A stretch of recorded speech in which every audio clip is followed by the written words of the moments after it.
صلی علی رسولہ الکریم اما بعد بسم اللہ الرحمن الرحیم اللہم صلی علی محمد وعلی آل محمد وبارک وسلم رب اشرح لی صدری ویسر لی امری واحلل عقدۃ من لسانی یفقہوا قولی واجعل لی وزیرا من اہلی آمین یا رب العالمین۔ ناظرین کرام السلام علیکم ورحمۃ اللہ وبرکاتہ۔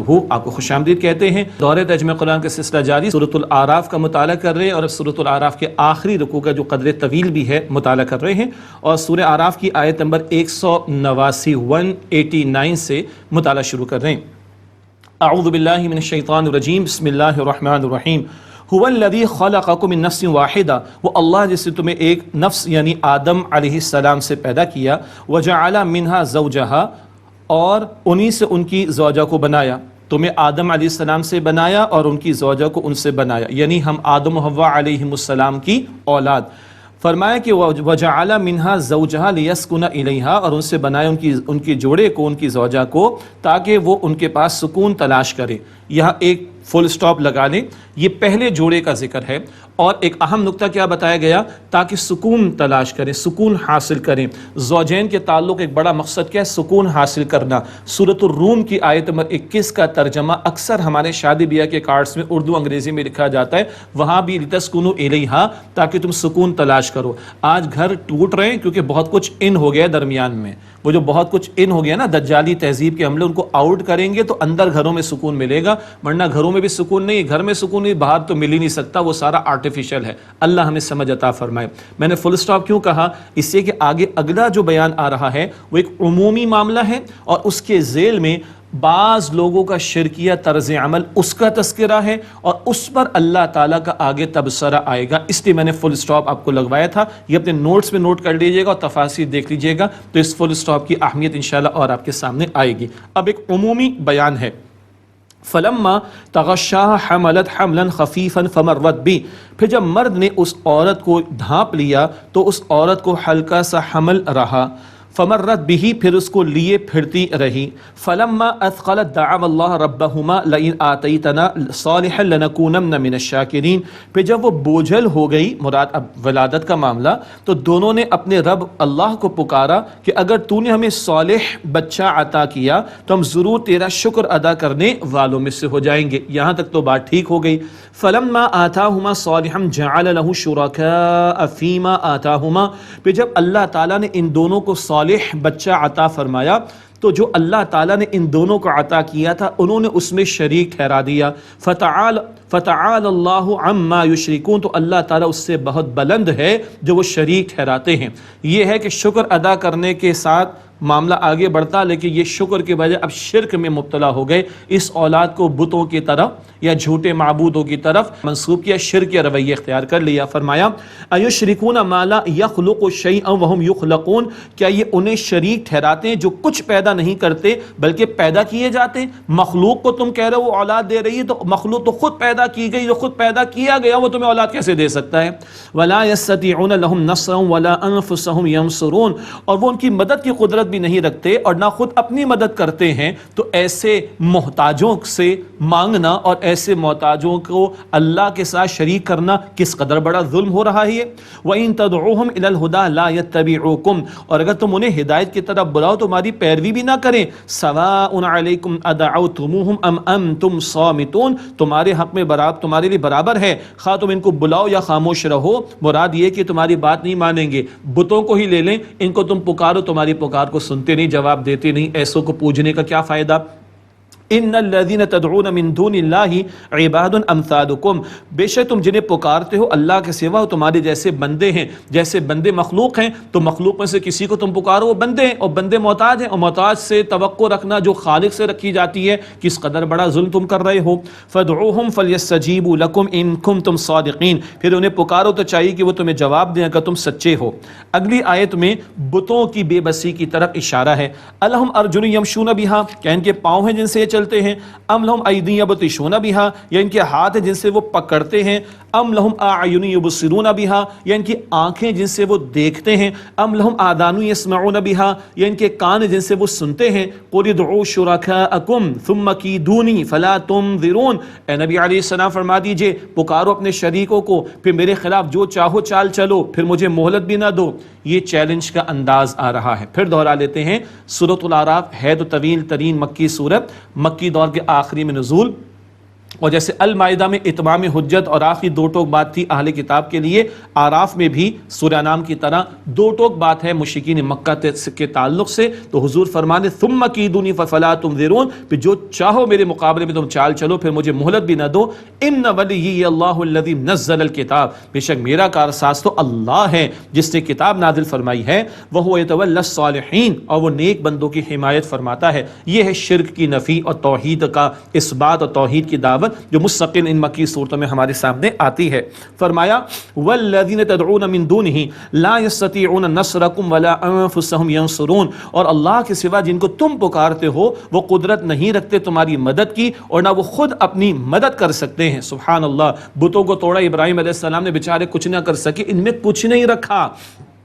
وَإِن تَدْعُوهُمْ إِلَى الْهُدَى لَا يَسْمَعُوا، اور اگر تم انہیں پکارو ہدایت کی طرف تو وہ کچھ نہیں سنیں گے۔ وَتَرَاهُمْ يَنظُرُونَ إِلَيْكَ وَهُمْ لَا يُبْصِرُونَ، اور اے مخاطب تم دیکھتے ہو کہ وہ تمہاری طرف تکتے ہیں حالانکہ وہ کچھ نہیں دیکھتے۔ آنکھیں تو بنا دیتے ہیں بتوں کی مگر یہ کچھ نہیں دیکھتے۔ یہ عموم کے اعتبار سے رہنمائی۔ اگلی آیت کریمہ میں نبی صلی اللہ علیہ وسلم کے ذریعے امت کو تعلیم عطا ہو رہی ہے، خذ العفو وامر بالعرف واعرض عن الجاہلین، اے نبی صلی اللہ علیہ وسلم آپ درگزر سے کام کیجئے اور درگزر کا معاملہ کیجئے اور بھلائی کا حکم دیجئے اور جاہل لوگوں سے اعراض کیجئے، منہ پھیر لیجئے۔ پہنچانا سمجھانا آپ کا کام ہے، جبر کر کے منوانا آپ کی ذمہ داری نہیں۔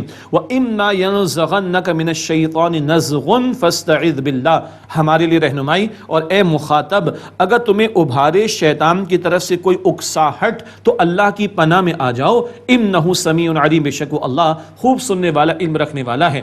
دعوت دین کے کام کے دوران میں شیطان کی اکساہٹیں آئیں گی ہمارے لیے، ہمیں رہنمائی دی جا رہی ہے کہ اللہ کے حضور التجا کرو، فاستعیذ باللہ، اللہ کی پناہ میں آؤ۔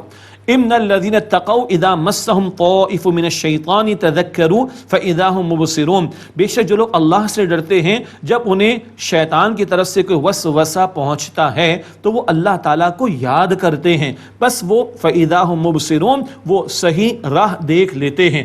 ذکر الہی شیطان کے مقابلے میں ڈیٹرنٹ ہے۔ بھول ہو گئی، بندہ اللہ کو یاد کر لے، اللہ شیطان کے اثر کو دور کر دے گا اور اللہ صحیح راہ سجھا دے گا۔ وَإِخْوَانُهُمْ يَمُدُّونَهُمْ فِي الْغَيِّ ثُمَّ لَا يُقْصِرُونَ، اور ان شیاطین کے بھائی انہیں گمراہی میں کھینچتے ہیں پھر وہ کمی نہیں کرتے۔ یعنی شیطان کی پوری پارٹی ہے نا، تو جو ان کی طرف مائل ہوتے ہیں ان کو گمراہی کی طرف کھینچتے ہیں، کچھ کمی نہیں کرتے۔ وَإِذَا لَمْ تَأْتِهِمْ بِآيَةٍ قَالُوا لَوْلَا اجْتَبَيْتَهَا، اور جب آپ ان کے پاس کوئی نشانی نہیں لاتے تو یہ کہتے ہیں کہ اپنے پاس سے خود گھڑ کیوں نہیں لیتے کوئی نشانی، معاذ اللہ، وہی فرمائش موزے والی بات۔ قُلْ إِنَّمَا أَتَّبِعُ مَا يُوحَى إِلَيَّ مِن رَبِّي، آپ فرما دیجئے بے شک میں تو اسی بات کی پیروی کرتا ہوں جو مجھ پر میرے رب کی طرف سے وحی کی جاتی ہے۔ هَذَا بَصَائِرُ مِن رَبِّكُمْ وَهُدًى وَرَحْمَةٌ لِقَوْمٍ يُؤْمِنُونَ، یہ قرآن تو بصیرت کی باتیں ہیں تمہارے رب کی طرف سے اور ہدایت اور رحمت ہے ان لوگوں کے لیے جو ایمان رکھتے ہیں۔ یہ سب سے بڑا موعظہ محمد مصطفیٰ علیہ السلام کا رہتی دنیا تک موجود رہے گا، اور اس کے ذریعے تم چاہو تو ہدایت پاؤ۔ تمہارے کہنے کے مطابق میں تمہیں کو پیش نہیں کر سکتا، میں تو خود اللہ کی وحی کے حکم کا تابع ہوں۔ وَإِذَا قُرِئَ الْقُرْآنُ فَاسْتَمِعُوا لَهُ وَأَنصِتُوا لَعَلَّكُمْ تُرْحَمُونَ، اور جب قرآن پاک پڑھا جائے تو پوری توجہ سے سنو اور خاموش رہو اے لوگو تاکہ تم پر رحم کیا جائے۔ یہ قرآن پاک کا ایک بڑا ادب ہے کہ جب قرآن پاک کی تلاوت ہو تو توجہ سے، صرف سننا نہیں، توجہ سے سننا ہے۔ ہدایت کی طلب و تڑپ بھی ہو، ثواب بھی حاصل کرنا ہے، اور ہدایت کی طلب و تڑپ بھی ہو، اور خاموش رہو تاکہ تم پر رحم کیا جائے۔ وَاذْكُرْ رَبَّكَ، اچھا اس آیت کے ذیل میں کئی احکامات ہیں تلاوت کرنے والے کے لیے، تلاوت سننے والے کے لیے، نماز میں امام کے پیچھے تلاوت سننے یا کرنے کے اعتبار سے ان احکامات کی تفاصیل میں دیکھی جا سکتی ہیں۔ وَاذْكُرْ رَبَّكَ فِي نَفْسِكَ تَضَرُّعًا وَخِيفَةً، اور اپنے رب کا ذکر کرو اے مخاطب، جنرل انداز میں ایک رہنمائی، اور اپنے رب کو یاد کرو اے مخاطب اپنے دل میں عاجزی سے اور ڈرتے ہوئے، عاجزی سے اور ڈرتے ہوئے، وَدُونَ الْجَهْرِ مِنَ الْقَوْلِ، اور بلند آواز کے بغیر۔ کہیں اجتماعی دعا کی ضرورت پیش آ گئی، اپنی جگہ ایک بات ہے، تلاوت امام نے زور سے کرنی، اپنی جگہ ایک بات ہے، عموم کے اعتبار سے بلند آواز کے بغیر ذکر کرنا مطلوب ہے اور مقصود ہے اور محبوب ہے اور مستحب ہے۔ فرمایا بالغدو والآصال، صبح و شام، یعنی بلند آواز کے بغیر صبح و شام اللہ کا ذکر کرو، اور اس سے پہلے کیا بات آئی؟ اپنے دل میں عاجزی سے اور ڈرتے ڈرتے اللہ کا ذکر بلند آواز کے بغیر صبح و شام کرو۔ وَلَا تَكُن مِّنَ الْغَافِلِينَ، اور اے مخاطب تم غافل لوگوں میں سے نہ ہو جانا۔ اللہ ہم سب کو غفلت سے محفوظ رکھے اور کثرت سے ہم اللہ اپنا ذکر کرتے رہنے کی توفیق عطا فرمائے۔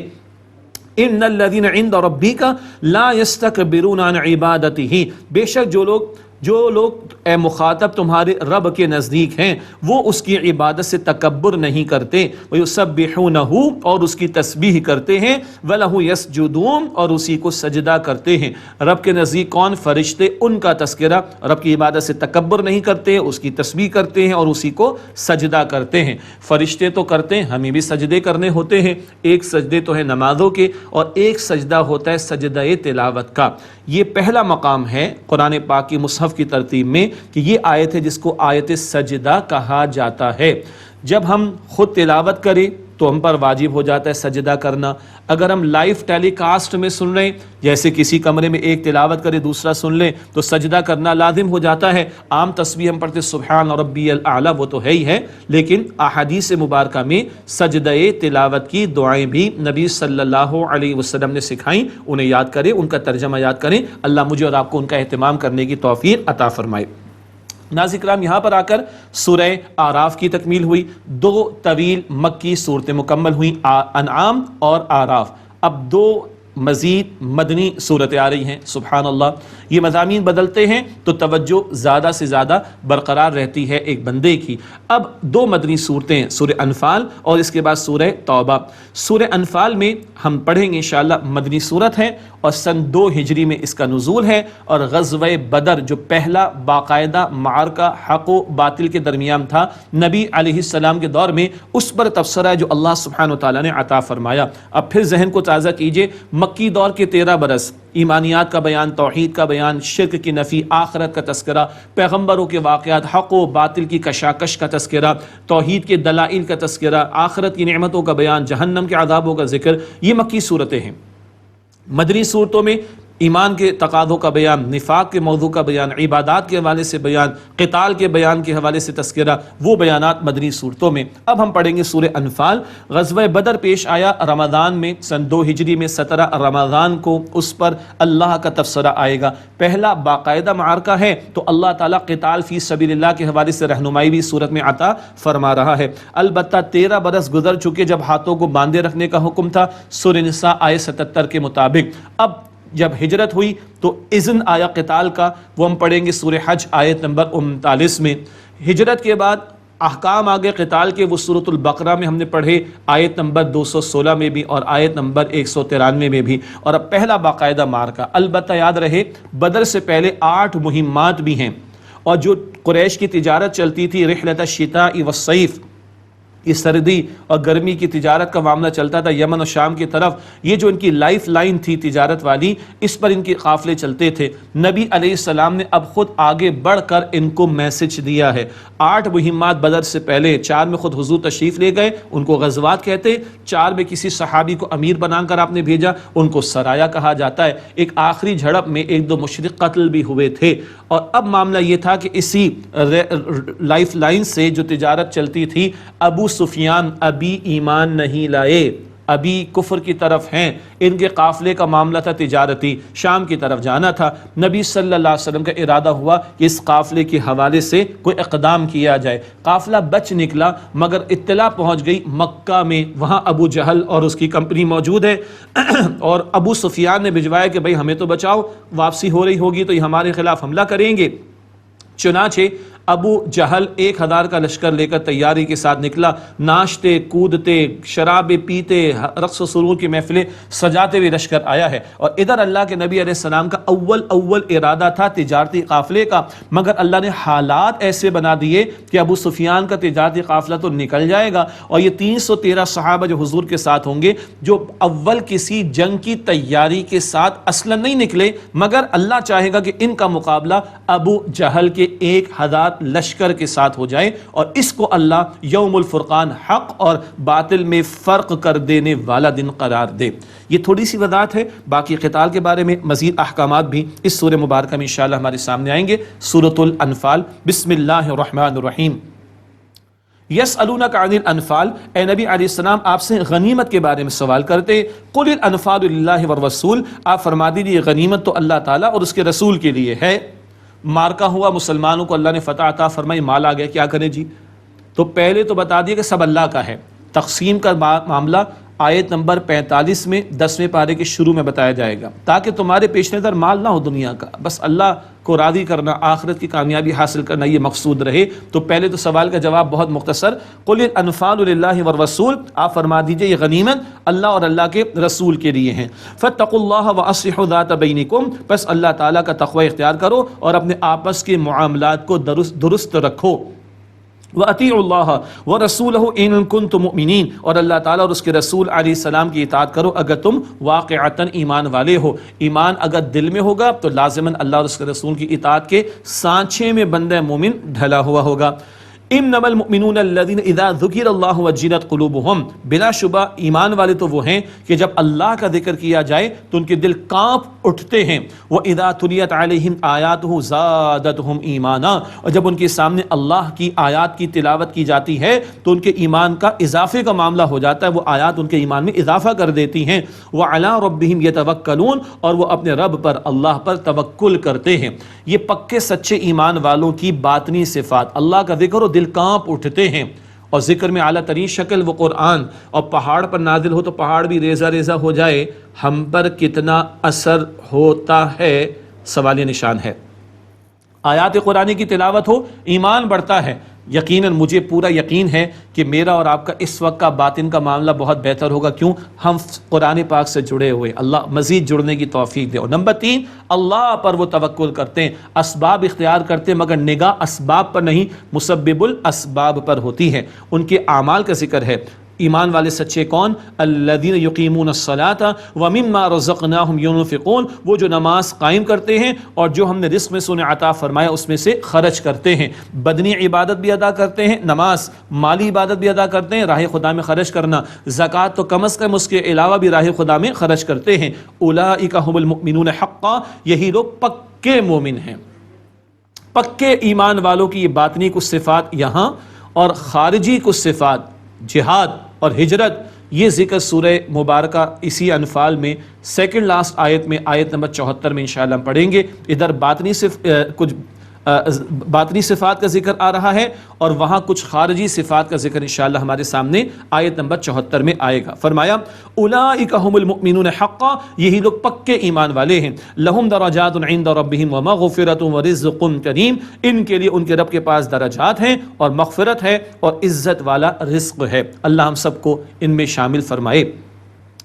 کما اخرجک ربک من بیتک بالحق وان فریقا من المؤمنین لکارہون، جیسا کہ اے نبی علیہ السلام آپ کو آپ کے رب نے آپ کے گھر سے حق کے ساتھ نکالا، مقصد کے ساتھ، اور بے شک اہل ایمان کی جماعت اس کو کچھ ناپسند کر رہی تھی، یعنی سچے ایمان والے تھے، مگر خیال تھا کہ شاید کسی جنگ کی حاجت تو نہیں، ہم تو قافلے کی طرف جا رہے ہیں جو تجارت والا ہے، لیکن ابھی جنگ کے لیے کچھ کا معاملہ تھا کہ اس کی حالت شاید محسوس نہیں ہوتی۔ یجادلونک فی الحق بعدما تبین کانما یساقون الی الموت وهم ينظرون، وہ آپ سے بحث کر رہے تھے حق کے بارے میں جبکہ وہ ظاہر ہو چکا تھا، گویا کہ وہ ہانکے جا رہے ہیں موت کی طرف جسے وہ دیکھ رہے ہیں۔ کچھ ایسا معاملہ بھی ہوا ہے کہ بعض لوگوں کا خیال تھا نیک نیتی کے ساتھ کہ ابھی کسی جنگ کی حاجت تو نہیں ہے، ہم تو وہ تجارتی قافلے کی طرف جا رہے ہیں، لیکن اللہ تعالیٰ آگے فرما رہا ہے کہ اللہ تو کچھ اور چاہ رہا تھا۔ فرمایا وَإِذْ يَعِيدُكُمُ اللَّهُ إِحْدَى الطَّائِفَتَيْنِ أَنَّهَا لَكُمْ، اور یاد کرو جب اللہ تمہیں وعدہ دیتا تھا کہ دو گروہ میں سے ایک تمہارے لیے ہوگا، ایک تجارتی قافلہ ابو سفیان کا اور ایک ابو جہل کا 1000 کا لشکر ایک تمہیں ملے گا. وَتَوَدُّونَ أَنَّ غَيْرَ ذَاتِ الشَّوْكَةِ تَكُونُ لَكُمْ، اور تم چاہتے تھے کہ جس میں کانٹا نہ لگے وہ تمہارے لیے ہو، یعنی جو آسانی سے جس پر فتح مل جائے، کامیابی مل جائے، ہاتھ آ جائے، وہ تم چاہتے تھے. وَيُرِيدُ اللَّهُ أَن يُحِقَّ الْحَقَّ بِكَلِمَاتِهِ وَيَقْطَعَ دَابِرَ الْكَافِرِينَ، اور اللہ چاہتا تھا کہ ثابت کر دے حق کو اپنے کلمات کے ذریعے اور کافروں کی جڑ کو اللہ تعالیٰ کاٹ دے. اللہ تو یہ چاہتا تھا لِيُحِقَّ الْحَقَّ وَيُبْطِلَ الْبَاطِلَ وَلَوْ كَرِهَ الْمُجْرِمُونَ، تاکہ حق کو حق ثابت کر دے اللہ اور باطل کو باطل ثابت کر دے، چاہے مجرموں کو کتنا ہی ناپسند ہو. اِذْ تَسْتَغِيثُونَ رَبَّكُمْ فَاسْتَجَابَ لَكُمْ، یاد کیجئے جب آپ اپنے رب سے فریاد کرتے تھے تو اس نے اے لوگوں تمہاری دعا کو قبول کر لیا. یہ اجتماعی صیغے کی بات آ رہی، جمع کا صیغہ ہے. ایک دعا تو حضور نے بھی کی ہے، پوری رات حضور سجدے میں ہیں، بدر میں آ گئے ہیں، صفیں بنا دی ہیں، معین کر دیا پوزیشنز کو، اور رات بھر سجدے میں ہیں. اللہ رات بھر سجدے میں ہیں، دعائیں اللہ سے. چادر بار بار کندھے مبارک سے ہٹتی ہے. صدیق اکبر تشریف لاتے ہیں رضی اللہ عنہ، عرض کرتے ہیں اللہ کے رسول اب تو آپ سر اٹھائیے سجدے سے، اللہ آپ کی آنکھوں کو ٹھنڈک عطا فرمائے گا. اللہ اکبر. اذ تستغیثون ربکم فاستجاب لکم، یاد کرو اے مسلمانوں جو تم اپنے رب سے فریاد کرتے تھے تو اس نے تمہاری دعا قبول کر لی. انی ممدکم بألف من الملائکۃ مردفین، کہ بے شک میں تمہاری مدد کروں گا 1000 لگاتار آنے والے فرشتوں کے ذریعے. 1000 آ رہے ہیں کفار، کوئی بات نہیں، میں 1000 فرشتے بھیج دوں گا، لگاتار آئیں گے تمہاری نصرت کے لیے. اللہ اکبر. وما جعل اللہ الا بشرا ولتطمئن به قلوبکم، اور اللہ نے اس بات کو نہیں بنایا مگر ایک خوشخبری اور تاکہ اس سے تمہارے دلوں کو اطمینان ملے. وما النصر الا من عند اللہ، اور مدد تو اللہ تعالیٰ ہی کے پاس سے ہے. ان اللہ عزیز حکیم، بے شک اللہ غالب ہے، حکمت والا ہے.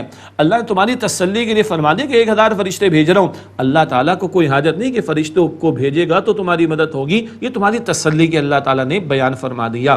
قرآن کچھ اور ہی نظارے ہمارے سامنے رکھتا ہے. دنیا کے اسباب والے اسباب کو دیکھتے ہیں، لیکن ایمان والے مسبب الاسباب کو دیکھتے ہیں، وہ کہاں کہاں سے مدد عطا فرماتا ہے. بندہ مومن تو یقین رکھتا ہے، لیکن مادہ پرست آدمی اس کو سمجھ بھی نہیں آتی کہ مدد کہاں سے آ رہی ہے. اذ یغشیکم النعاس امنۃ منہ وینزل علیکم من السماء ماء، یاد کرو جب اللہ نے تم پر اونگ طاری کر دی اور یہ اللہ کی طرف سے تسکین کا باعث تھی، اور اللہ نے تم پر آسمان سے بارش کو برسایا. لیطہرکم بہ ویذھب عنکم رجز الشیطان، تاکہ اللہ تمہیں اس کے ذریعے پاک کر دے اور تم سے شیطان کی ناپاکی کو دور کر دے. ولیربط علی قلوبکم، اور تاکہ تمہارے دلوں کو مضبوطی عطا فرما دے. ویثبت بہ الاقدام، اور اس کے ذریعے اللہ تمہارے قدموں کو جما دے. صحابہ کرام ہیں رضی اللہ تعالیٰ عنہ، سفر کا تو معاملہ ہے اور مدینہ شریف سے کافی باہر نکل کے بدر کی طرف کئی میلوں کا سفر طے کیا ہے. بالغ تھکاوٹ تو ہوگی، اللہ نے اونگ دے دی، فریش کر دیا.